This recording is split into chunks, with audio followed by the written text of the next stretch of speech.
Hello, everyone. Happy Tuesday. I'm Hello, saying right. Today is hello. Tuesday. Yes, today is Right? Tuesday. Hey, oh, we have an echo.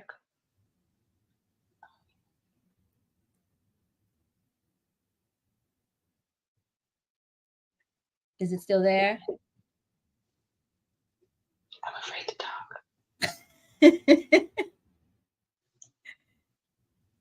Okay, I didn't hear it that time. That was so weird. I didn't hear it at Hey, all. everybody. You didn't hear it at all? Mm-mm. Oh my God. That was the loudest feedback I've ever heard in my life. Hey, everyone. Welcome back. Excuse the weirdness. Come on in. This week, we are going to be talking about mental health, 6 ways to support your mental health holistically and naturally. As always, our podcast is for educational purposes only and should not be considered medical advice. So please consult with your healthcare provider before making any changes to your health regimen. Mhm. And please don't forget to subscribe and rate and share. Let the folks know that you're enjoying the podcast and share with your friends and family. All right, Coach Cece, how have you been this week? Same. I I have mean, been. it is past Tuesday. Yeah, it's only Tuesday. We got a lot of time to go. We do. We do. So far, it's been good. Good, good, good. How about you? How have you been? I've been all right. I mean, our heater was out downstairs, so it was so cold. So we've all Yeah. just been upstairs. So we got that fixed today. So I'm glad we won't be freezing our buns off anymore. Yeah, it's definitely not the Oh, time of year to have that happening. girl, no. Mm-mm. And I don't like cold anyway, so I had my all the clothes on and my boots. All right, if you guys are joining us, can you leave a comment? Let us know where you're joining from. And we won't be before you long because I actually have to go get my kiddos in just a little while. All right. So this week, if you're a part of our Facebook group, which I hope you are, if not, let me get the name of the group right. All right. The group is Natural Medicine and Healthy Living with Dr. Sarah. It's a Facebook group. We have quite a few people in there now, and we stream the podcast directly into the group. So we would love to have you. And if you were in there this week, you would have seen Coach Cece do her Mindful Monday, which she does just about every Monday just to get us ready for the week. And tell us a little bit about what you talked about on Monday because it ties into what we'll be talking about today. Yes, and I'm gonna do something weird because I don't like my lighting, so y'all bear with me because oh, that's so bright. Jesus, It's so pretty though. I don't love bright lights, but I was like, I'm in shadows. So what I talked about on Monday was perfectionism and how, as women, a lot of us kind of get stuck in this cycle of feeling the need to be perfect, and that it's an unattainable goal because we're never going to be perfect. But because of that, we can feel like we're failing. Like, oh, I didn't do this just right, or we can have one of the people who commented on the post actually talked about kind of like failing to take action because we're still Yeah, trying to get things so perfect.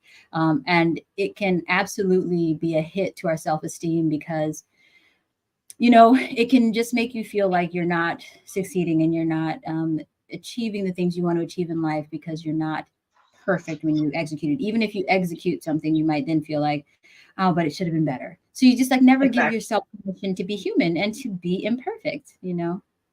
Story of my life, truly. Like, if you all have been following me long enough, you know that I consider myself a recovering perfectionist because it's an everyday struggle not to want everything to be perfect.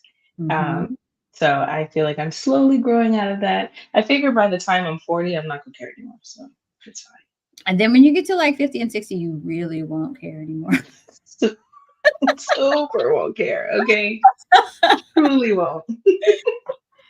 But talking about mental health and perfectionism, really prompted us to have today's podcast episode. So we're going to talk about, we're each going to present three different tips on supporting mental health. Of course, this is not exhaustive. There are thousands of things and tools that we can use to support our mental health, but these are the three that we feel one are the most important, and two can really move the needle in terms of improving your symptoms and how how you get through and cope with those mental health challenges. Hmm. So let's start. Number one, y'all already know I'm the gut microbiome lady, okay? And as a naturopath, we are trained to know that it all starts with the gut. The gut and the nervous system are the first two organ systems to be created when the fetus is developing. Hmm. So obviously the gut is important if it's one of the first ones to be created. So it there is no aspect of our health that the gut microbiome does not take part in. There really isn't. And it's more than just digesting our food and having good poops, although all that's really important.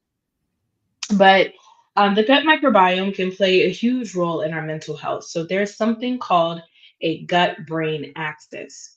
So if you think of the gut and the brain and the gut, think of them as two friends. One is an introvert, the brain is an introvert, and the gut is the extrovert. That means that out of this communication, 90% of the communication is coming from the gut. The gut is telling the brain, oh, hey, we had a snack today. Oh, she got us that delicious pastry from Starbucks today. Oh, she's feeling a little constipated today. So it's constantly sending messages to the brain. It is that extroverted friend who's talking your ear off all the time. Always got a story to tell, honey. They're keeping you abreast of all the things happening in their life. But the brain, only 10% of the communication comes from the brain to the gut. The brain says, all right, we're full, shut it down. Or, okay, do we listen to it? We don't. But your brain often does tell you that.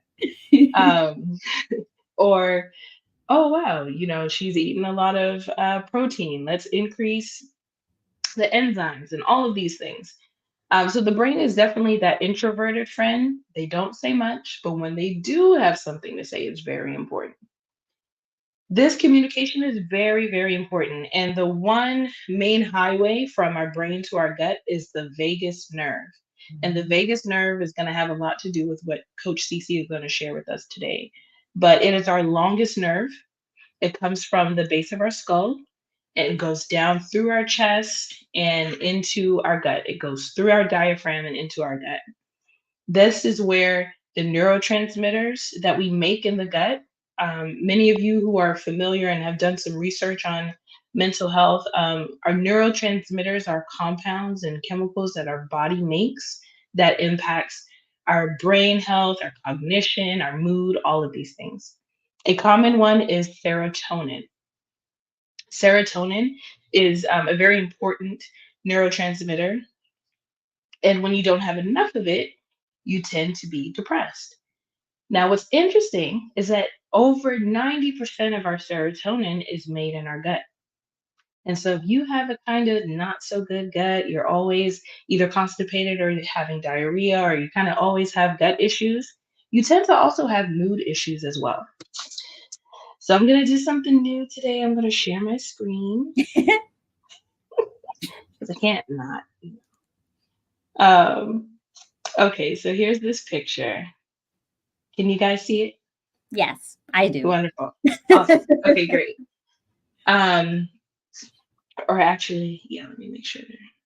Yes. Okay, great.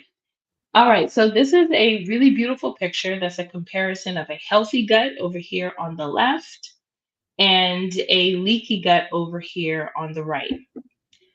A healthy gut has these cells. These are our intestinal cells. They are very close together. Excuse me if you hear the train. I live close to a train track. It is what it is. Um, but you see these really tight junctions here. These are connections that hold the cell together. So in a healthy gut, The cells are healthy. There's a nice thick layer of mucus that protects the intestinal cells, and it prevents food particles and bacteria and viruses and all these things from having direct contact with the intestinal cells. And then I'm gonna just tell you. underneath, mhm. I was gonna say, I'm gonna tell you, I giggled because you talked about the train, and then you were talking about junctions, and it took me back to elementary Oh yes, school. the junction. What's your function? Throw it back. Listen, we need. Let me. I was gonna say we need to play that on Capitol Hill. Okay, they have forgotten how you make a bill. Right. But yes. And then just underneath this layer of cells is your blood flow.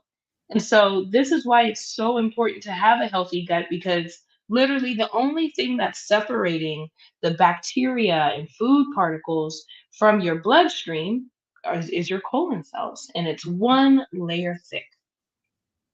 Now, a leaky gut happens when you have a lot of viruses, bad bacteria, in some cases, gluten, proteins, and other toxins. They break down this mucosal layer. Certain bacteria can actually eat away at this mucosal layer. And now the intestinal cells are not protected. They have direct contact with these inflammatory processes. And then you see these tight junctions actually begin to separate and weaken. And so now these toxins, bacteria, viruses, they can actually make way into our bloodstream and cause inflammation. Now, there we go. You may say, okay, well, what does this even mean, Dr. Sarah? Like how does this tie in with how I'm feeling right now? Well, where do you think those toxins are going? If we know that there is a highway that takes things and compounds and chemicals and messages directly from the gut, it's going right to the brain. So if you have a leaky gut and you have all these toxins, it's going to cause your inflammation to freak out or your immune system to freak out because all of these new pathogens are present. That upregulates your immune system activity. It upregulates your inflammation. You tend to have GI wise, this is where symptoms like abdominal pain come in, um, food sensitivities. What else? Gas, bloating, and all of the likes are associated with dysbiosis, constipation, diarrhea. But then mentally, you can present with anxiety, um, depression. Dysbiosis has been associated with Alzheimer's, Parkinson's disease. Patients with schizophrenia and other mental health conditions also have dysbiosis or a bad gut. And dysbiosis means that you have more bad bacteria than good bacteria. And truth be told, as humans, we are mostly bacteria. Okay, Mhm. we're like a walking ball of bugs. Mhm. So if you have more good bacteria in your gut than bad bacteria, you have less inflammation. Now, specifically, I wanted to talk about um, the bad bacteria. There's a type of bacteria, they're called gram negative. I'm not going to get into why they're called gram negative, but essentially they can be quite dangerous. Um, they have a toxin called lipopolysaccharide or LPS. And when these bacteria die, when we take antibiotics or natural antimicrobials, or even when we eat, they break open and they release this toxin. So you can imagine, let's see if I can share my screen again. So you can imagine that if you have a leaky gut, and imagine this toxin is lipopolysaccharide, if it crosses through and gets into the bloodstream, and it's very, very inflammatory, it is going to cause a lot of issues. In fact, lipopolysaccharide, gut derived, like the toxin that comes from your gut, has been associated with depression. It's been associated with anxiety. They have found this toxin in the amyloid beta plaques in patients with Alzheimer's. So it is known that it causes inflammation in the brain. And so, if you really, really are trying to get to the root cause of mental health, whether it's anxiety or depression, you cannot skip the gut. And the best thing to do for that is a stool test. And yes, it is gross and disgusting, but we still got to learn what's in there. So I could talk about poop all day long, so I'm going to pass it on to Coach Cece. Well, do you have? I don't know if you wanted to chime in. And Yes, yes. It's interesting what you've shared because it makes me think of how there are links between the gut and ADHD, autism, things that happen in children as well, and that simply making dietary. I won't say simply. Sometimes the solutions are simple, but implementing them is challenging when you have a picky eater or when you're a picky eater. yeah, for sure. um, but it kind of goes with that, like you said, when the fetus is developing in the womb, the neural tube and all that kind of comes first, and the intestinal system, and they talk about how there's those brain cells inside of the intestines, which is just fascinating, um, Yeah. and that because of the deep connection that they've had since the genesis of that child, with the cells being developed in the womb, that the gut, the leaky gut has, correct me if I'm wrong, okay, been Mhm. linked to leaky brain, which is kind of not as Yep. commonly known, where things are Hmm. going past that blood-brain barrier, and Yes. likely due to the fact that these toxins are entering the bloodstream, and then they're small enough to now permeate the brain. Hmm. So end up with the Parkinson's, the Alzheimer's, and those neurological conditions, um, that I've seen people. The one particular doctor, I can't think of her name, but she has been diagnosed with MS, and she was able to change it by, reverse her condition by changing her Yeah. diet, and just let you know how significant the gut is for mental health, but also physical health, of Absolutely. the whole person. So, and one interesting thing that I heard in a course, but basically she said like your intestines are like a paper towel roll, like the Hmm. cardboard that comes in. So basically, it's like coming in contact with the outside world. And a lot of times we think about our stomach and our intestines as being inside of us.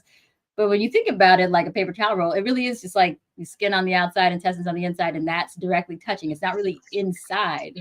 Does that make Yes. Right. Yeah. Yeah. Yeah. Exactly.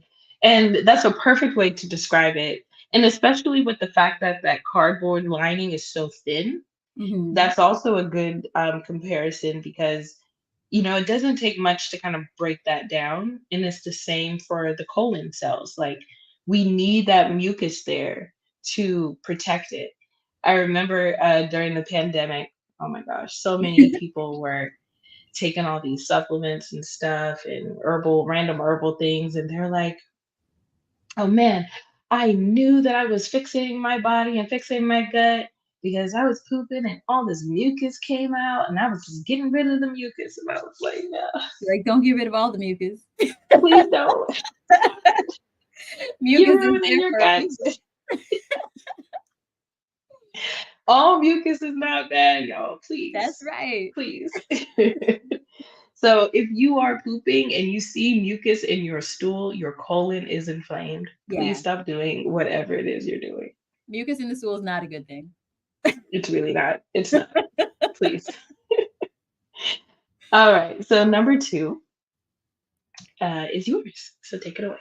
Yes, I think it's really important to have a mind body practice for helping with your mental health. I do believe that, the neurotransmitters are communicating with the body and kind of influencing our behavior, and our behavior is influencing the neurotransmitters and all that. But there is this energy that is going on between our outside world, our inside world, and then the world inside of our body. And when that energy is off balance, whether it's from stress or a lack of sleep or, a poor diet, those things can have a significant impact on whether or not we're going to feel happy, whether we're going to feel joyful, whether we're going to develop anxiety or depression or other mental health disorders.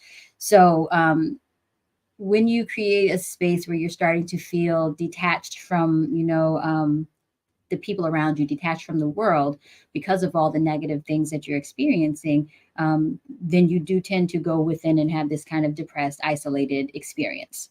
When you develop a mind body practice, it allows you to tap into the wholeness of everything. It allows you to experience your wholeness with yourself, your connectedness to your body, to your mind.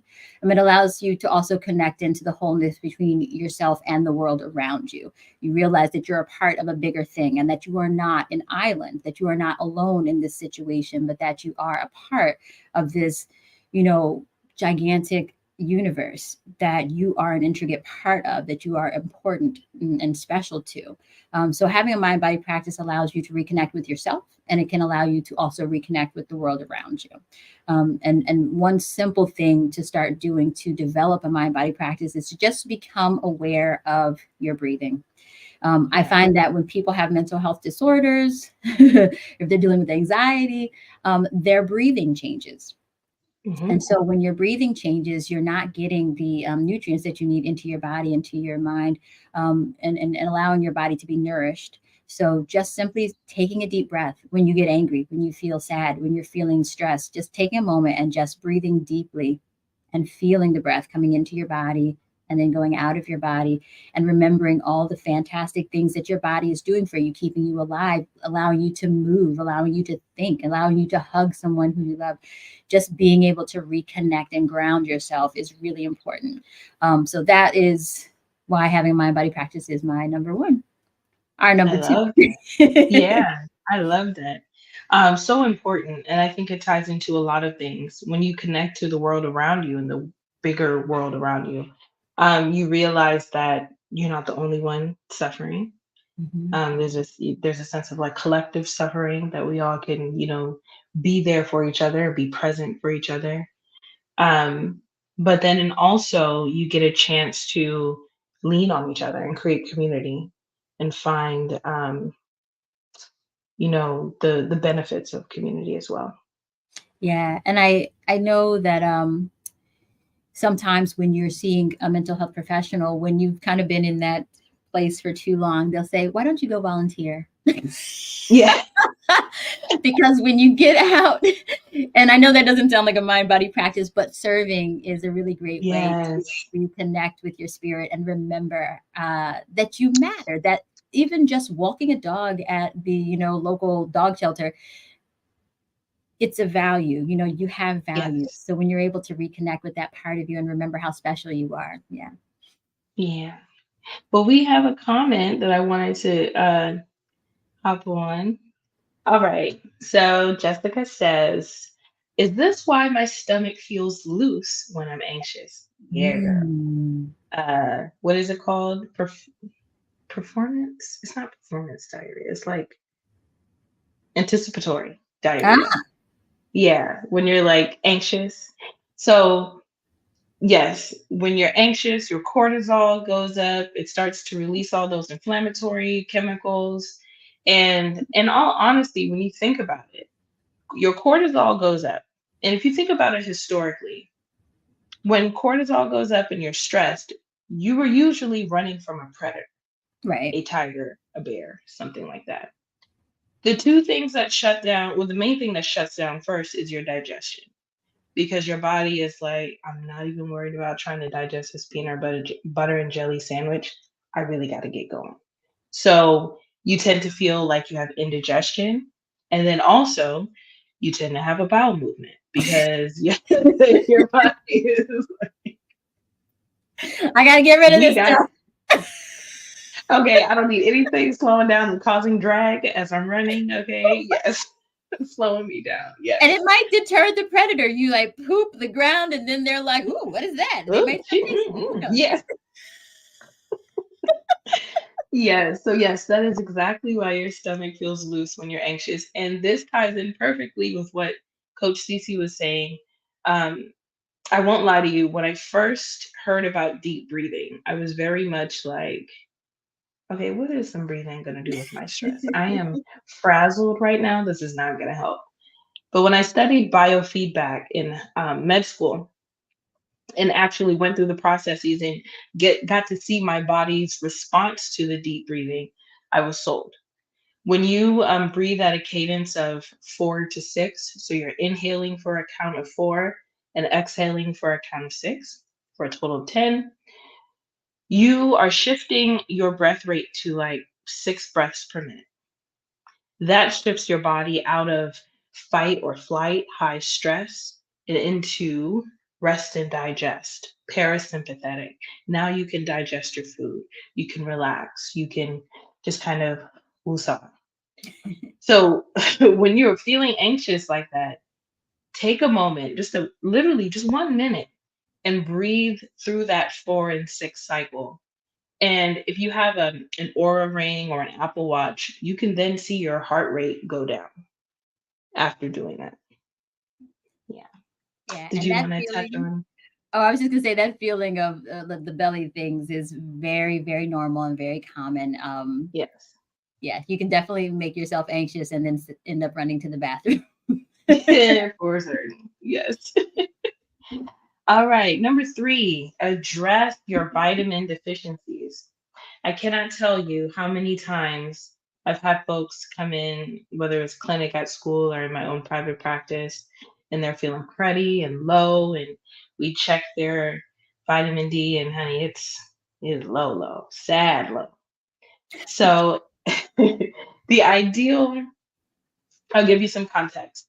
The ideal vitamin D level is really around 60 to 75. Some practitioners have different preferences, but for me, 60 to 75. Um, y'all, 2 years ago, my vitamin D was 17, 1 7. And I felt every last bit of that 17, okay? Run down in the ground, no energy. Um, and supplementing with vitamin D truly made a difference. So there's a number of vitamin deficiencies that can be considered associated with anxiety and depression, and other mental health conditions as well. So the first one, vitamin D. I've talked about this before. It is a pro hormone, so it's really not even technically a vitamin. Um, it has so many different roles in our body. It's the sunshine vitamin, of course, because the sun helps us make vitamin D in our skin. However, if you are highly melanated, we need more vitamin D because our melanin actually soaks up those UV rays. But we need the UV rays to make vitamin D in our skin. So we definitely need to supplement. How much you need to supplement depends on your vitamin D levels. And there is such a thing as getting too much vitamin D. The next one is magnesium. Mm. Magnesium is necessary for hundreds of different biochemical reactions in our body. It plays a huge role improving sleep. It helps with our sleep. It can help with anxiety. Um, it's just a magical mineral, honestly. Yeah. Um, Next, B vitamins, particularly B6, B9, and B12. All of these are really, really important for neurotransmitter production and function, for different chemical processes that are important for in our liver and just throughout our body. So make sure you're getting plenty of B vitamins. Next is omegas. So omega-3 fatty acids. If you are not supplementing with omegas or making sure that you're getting plenty of nuts and seeds and fatty fish, then you're likely, it's very possible that you could be deficient. And being deficient in omega-3s makes us more at risk for having inflammation. Um, it could impact our cholesterol and our heart health, and so many other things. It's also a prebiotic, which means it feeds the good bacteria. So there's so many benefits for omega-3s. So those are the four most common vitamin deficiencies associated with mental health disorders. So this is why having a multivitamin is so important. And if I'm being honest with you, in my personal opinion, I think that vitamin D levels in a multivitamin are often too low, and you need to have an additional vitamin D on top of that to get to the dose you need to get to. But of course, like we said, this is for, this is for educational purposes only, honey. Okay, so please consult with your doctor. Okay, because I need my license. Thank you. Um, so yes, that's all I have for the vitamin deficiencies. Did you want to chime in, or are you ready to move to yours? Just a quick chime. And if you're not really great with pills, again, like Dr. Sarah said, talk to your doctor first before you go trying to heal yourself. But easy ways to get easier than swallowing a pill, ways to get magnesium and vitamin D would be like a cod liver oil that's like a liquid. You can just Hmm. like swallow that or drink it, so to speak. Magnesium, you can absorb it through your skin. They have magnesium Yeah, lotions. They have Epsom salt, good old fashioned grandma's Epsom there salt. you go. Yep. And they do have liquid options for B vitamins, Yes. and then the omegas, or if just making sure you're eating some of those things that Dr. Sarah already mentioned. So it's not hard to get the vitamins in if you have a hard time with pills, and they do make liquid and chewable vitamins for adults and children. You just take a little They bit sure more do. than the Yes. children's dose. Yes. Exactly. Yes. Um, I was gonna say I wanted to name some of my favorites. I'm gonna see if I can get a sponsorship first, girl. I can't do doing things for the free. Hit us up on the uh, side if you want that information. exactly. Hop in the group and I'll put in my recommendations. There you go. All right, number four. Yes. So getting your feelings out is important, whether that is through journaling, talking to somebody about that. Um, I think it's important to get them out from a mental standpoint, which is like kind of getting those thoughts out. I also think it's important to get it out through a physical way. If you've learned anything about energetics or traditional Chinese medicine, they talk about things getting stuck. Your chi is stuck. Your energy isn't flowing properly, and so sometimes when that energy is stuck in different parts of your body, whether it's been from trauma, um, I won't go into detail because I don't want to trigger anyone, but if you've experienced different types of trauma to different parts of your body, sometimes that can also cause these emotions to get trapped in your tissue. And you have to find a way to kind of get that out. So they have tapping or EFT where people are working on doing Hmm. tapping things to kind of help clear their body, doing some different movements or different toning and vocalizations can help with that, but just finding a way to get that out. If you feel like you want to scream, scream. Sometimes we need to scream, and you might have to scream into a pillow so that your downstairs neighbor doesn't think someone's trying to murder you. But find a way to get it out, get that energy out of your body so that you can start to heal. I love that so much. Um, Gosh, I had so much I wanted to add. I would We say normally talk more that than this, it's but we're in a hurry today. yes. It's so interesting because a lot of like the singing and the humming, those are things that tonify your vagus nerve. Yes. Gargling, so singing in the shower, yes. For Mhm. me, after I do a lot of consults, video consults for work. And afterwards, I feel a little like restless, a little frazzled. So I'll go outside, walk in my yard, and I'm singing. If I'm not singing, um, Kirk Franklin's Tiny Desk concert, if you have not seen it, please do yourself a favor. You will be praising the Lord in the middle of your living room, but it is everything.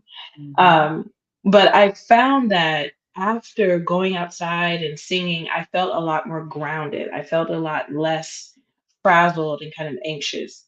And so that's been one of my new tricks I've been doing lately. Works every time. All right. Number five. So, y'all know I love herbs. Okay. I am an herb girl.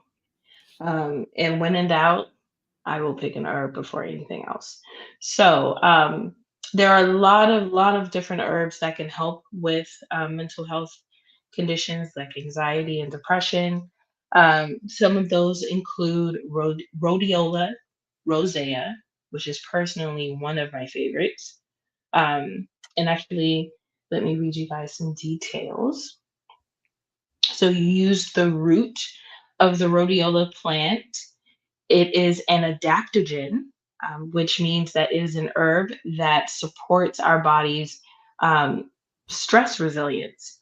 And so it actually increases our body's resistance to stress and has a protective effect on neurotransmitters like serotonin and dopamine. Um, it also has antioxidant properties. It's cardioprotective, meaning it's protective for the heart, and it's also great for anti-stress.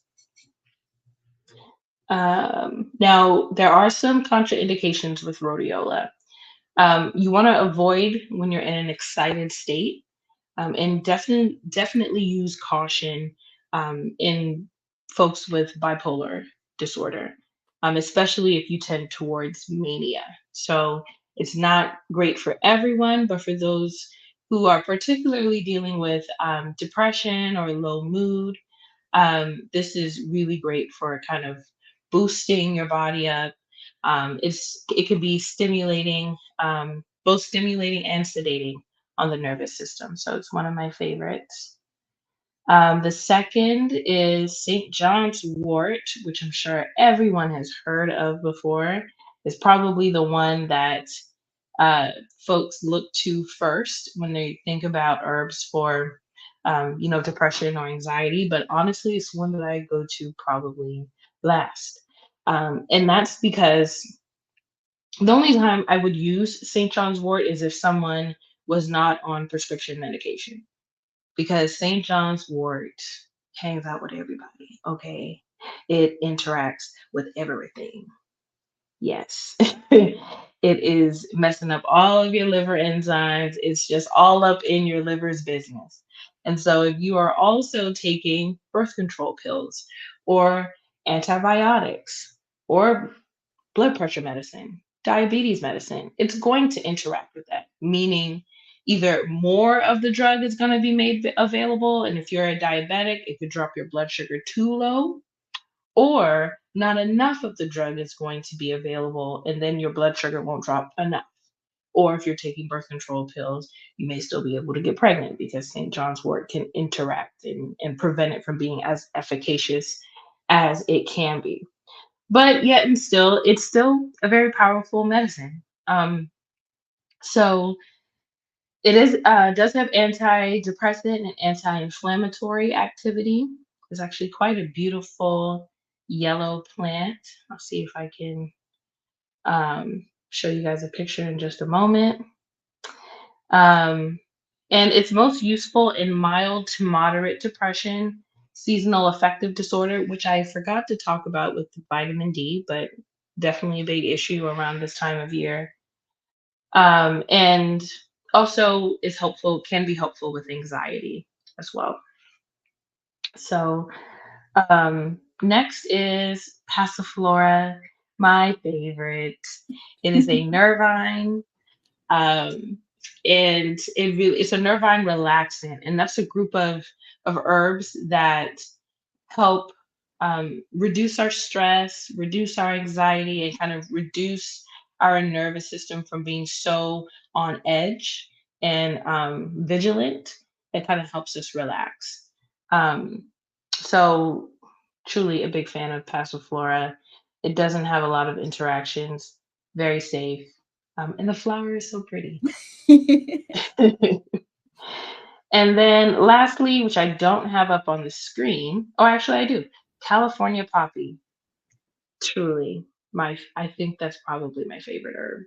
It's beautiful. It's a beautiful orange flower, but it is so relaxing. It does a beautiful job of kind of bringing you down out of that anxious space.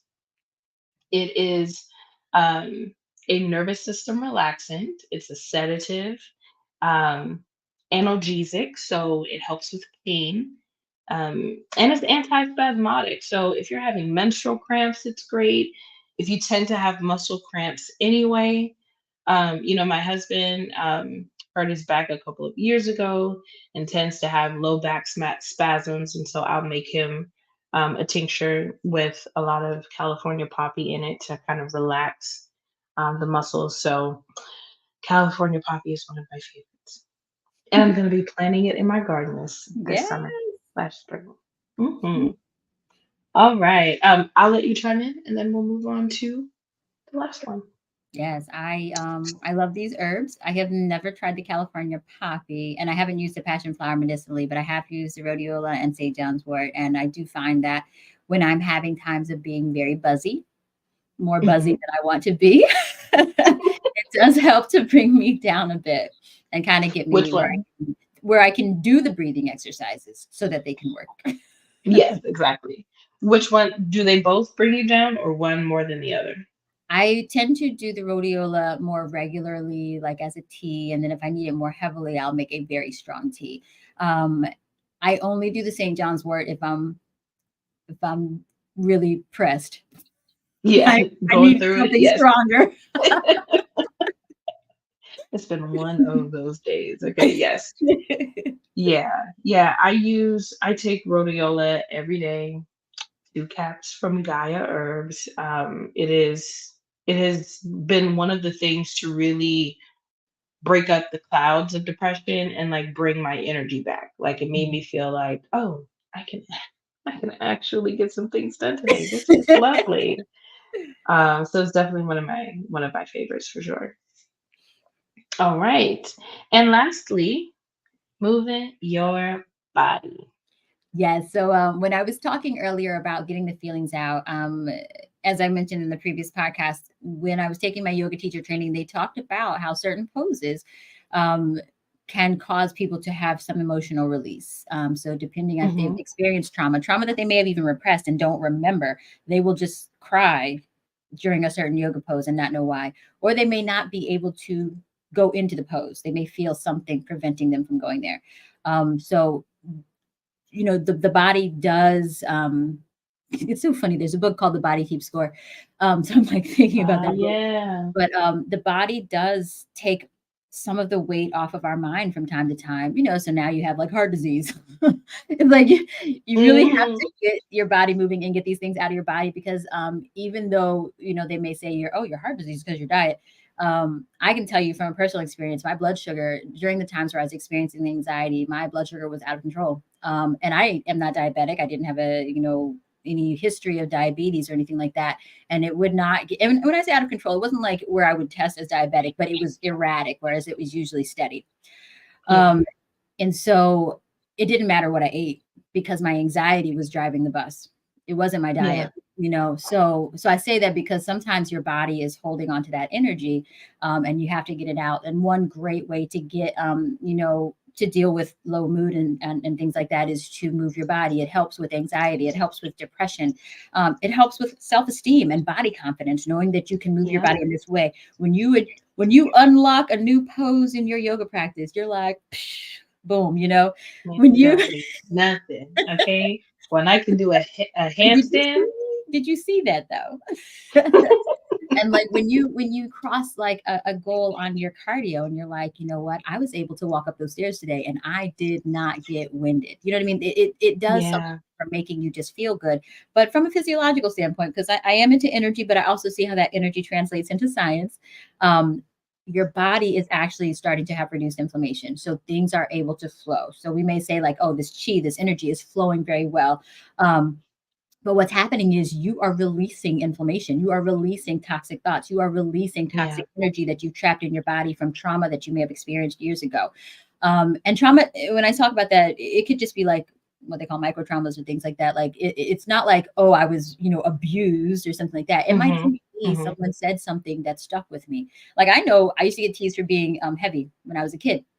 That stuck with me. I'm very concerned, not concerned, I'm conscious about my weight. I'm Yeah. very conscious about my weight. But, so these little things that kind of, it's like a little dig that stays in Mhm.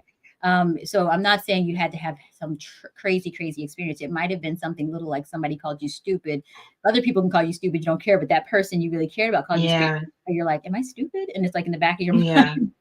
You know what I mean? So when you Yeah. move your body, you're able to release these nice hormones and chemicals into your bloodstream that makes your body feel happy and feel good. Doing different exercises that stimulate your intestines, like spinal twists in yoga, or laying forward over a stability ball. There have been some folks who've said that increases your ability to tap into that serotonin.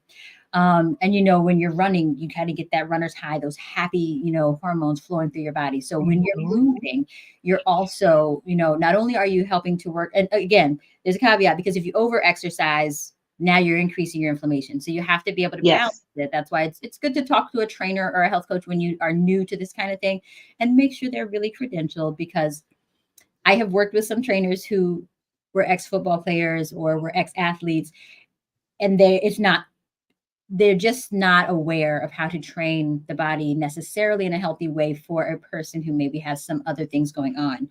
So Right. just be mindful. But yeah, so moving your body is a great way to start working on building your confidence, building your self esteem, and releasing trapped emotions and things that need to come out. Yeah, yeah. You mentioned the book The Body Keeps Score, and then there's another book called What Happened to You Ah, by Dr. Hmm, what is his name? Bruce Perry. There it okay. is. By Dr. Bruce Perry and Oprah Winfrey. Oh, So good. They talk about rather than asking someone what is wrong with you, you ask what happened to you. Trauma of all sizes and varieties can impact us. Yeah. Question. Do you feel as though the intensity of the workout has to match the intensity of the feelings that you're experiencing? no. I do think that the person, it's very independent, very individualistic, because some people really need like, I love a vigorous workout, but I've trained clients who hate a vigorous workout and it causes them anxiety. So Don't and run yoga. out. Run. I don't run, ma'am. I don't run. I don't. I don't. But so I find that a really gentle way to exercise and get things out. Yoga is, I just Mhm. love yoga. It wasn't a trendy thing to do in when it was originated. You know what I mean? Same with Tai Chi. No. These weren't just trendy things. These were things that were specialties, and you did for a very special reason. Whereas it became very trendy when it came to the West. But doing the yoga poses can be a very gentle way. You can ease into the pose. You don't have to go all the way into, a Yeah. pose that may be to an area in your body where you had trauma. Like if you've had trauma in your neck, and we're doing some different, like heart opening kind of poses, you may not want to do a full extension. You may, like, physically it may feel bad, and energetically it may feel bad. If you were like, say, I don't want to say things that are triggering, but say some trauma happened to your neck from a physical standpoint, Right. you may not feel comfortable having your neck exposed. So just Right. kind of easing into it in a gentle way. I find that, yeah. So yeah, you don't have to vigorously go into it. It can be gentle, even if the trauma was intense. Yeah. Kind of like trauma informed exercise. Oh, Yes, interesting. and you can take trauma informed yoga classes too. There are teachers who've gotten certified in that. So Oh, awesome. Well, I think we were going to do a breath work exercise, but I on, think, I think we're doing it on yeah, Wednesday. Mhm. tomorrow. Okay, good. 'Cause I was like, I don't have any time for that this evening, guys. I'm sorry. So tomorrow, kind of a piggyback off of today's episode, we're gonna walk you through a breath work exercise. Let me see if I remember the time. Oh yeah, we did pick a Cece, time. do you remember the time? I left my planner upstairs. I think it's 1:30 I think so too. I'll let you guys know in the group. Eastern Standard Time. Yes, Eastern Standard Time. But if you enjoyed today's episode, please rate it wherever you get your podcast. Like, if you're watching on YouTube, hey, subscribe, leave a comment down below. Um, and then also, if you heard some of the things that we talked about today, and maybe you want to ask us some more questions or see how we could benefit you along your health journey, you can definitely seek some support from either myself or Coach Cece at lsfamilywellness.com. We both offer free discovery calls, just 15-minute calls to get clear on your goals and then have a chat to decide if we would be a good fit to support you. So thank you for joining us. We appreciate it. Thank you guys. Bye. Bye.